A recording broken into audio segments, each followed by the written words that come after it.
At a recent forum on Good Morning America, Ted Cruz was confronted by a gay Republican. Hi, I'm a lifelong Republican, and I've been married to my husband for 2 years now. And my question is, I've noticed a lot of religious freedom laws and somewhat institutionalized discrimination laws happening around the country. What would you as president do to protect me and my husband from that institutionalized discrimination? Now wait a minute here. He actually just asked that question.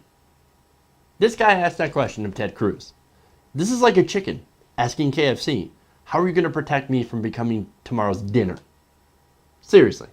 But again, gay Republican doesn't really make all that much sense, and neither does Ted Cruz's answer. Let's take a listen.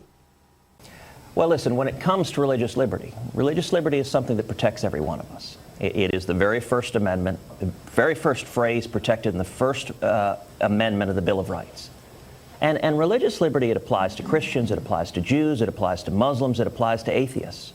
And all of us, we want to live in a world where we don't have the government dictating our beliefs, dictating how we live. We have a right to live according to our faith, according to our conscience. And that freedom ultimately protects each and every one of us. And we shouldn't have the right to force others to knuckle under and give up their faith and give up their belief. And for me, I mean, I have spent my entire adult life fighting to defend religious liberty, fighting to defend the freedom of every one of us to seek out and worship God.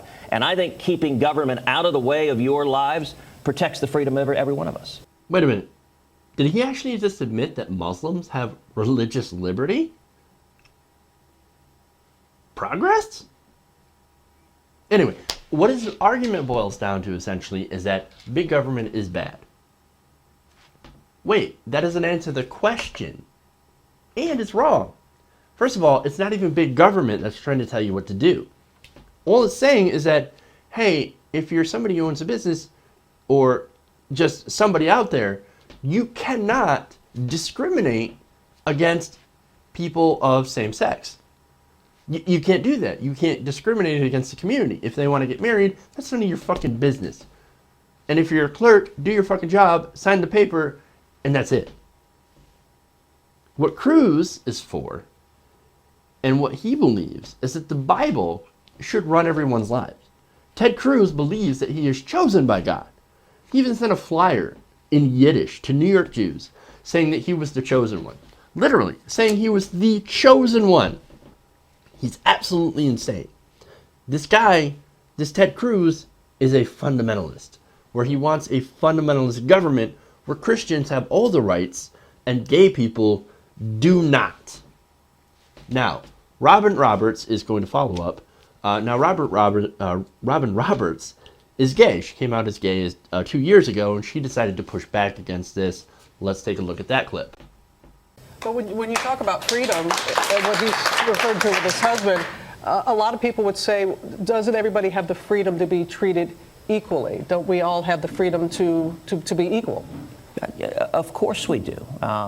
And the First Amendment protects everyone equally. It protects our faith. It protects the faith of an Orthodox Jew to follow his or her faith without the government getting in the way and regulating kosher delis and restricting what can be served. It protects the freedom of all of us. You know, you supported a constitutional amendment that would have the effect of overturning the Supreme Court decision on gay marriage. So what would that mean for couples like Todd and his husband who already are married? Well, listen, I am a constitutionalist, and under the Constitution, marriage is a question for the states.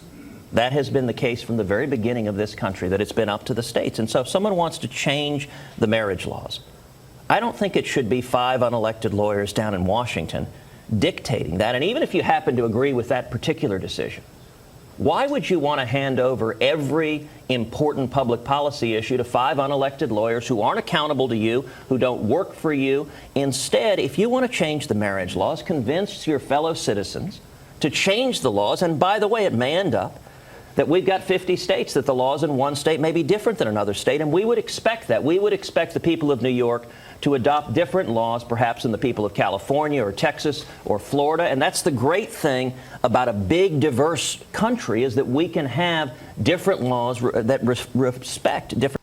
Why would you hand over everything to 5 unelected lawyers? Because that's literally how the Constitution set it up, you jackass.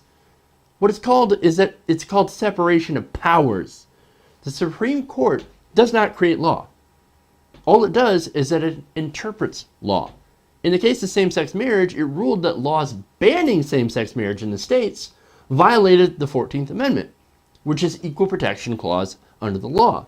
The idea that Ted Cruz is a constitutionalist is absolutely laughable. Maybe he believes in the original, completely unedited document, but that's not how it is now, and that's not the way that it was set up.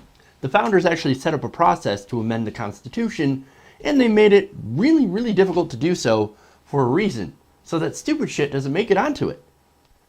Only the really important stuff makes it onto the Constitution. That's the point. And it's also regressives like Ted Cruz don't go and fuck it up and erase the progress and the rights that people are now guaranteed under that document. And sorry, Ted, but if Todd Cologne and his husband are now protected and treated just like every other married couple is, and if you don't like it, tough shit. Basically what I'm going to do is I'm going to borrow a line from John Kasich and tell Cruz and the rest of his supporters to just get over it.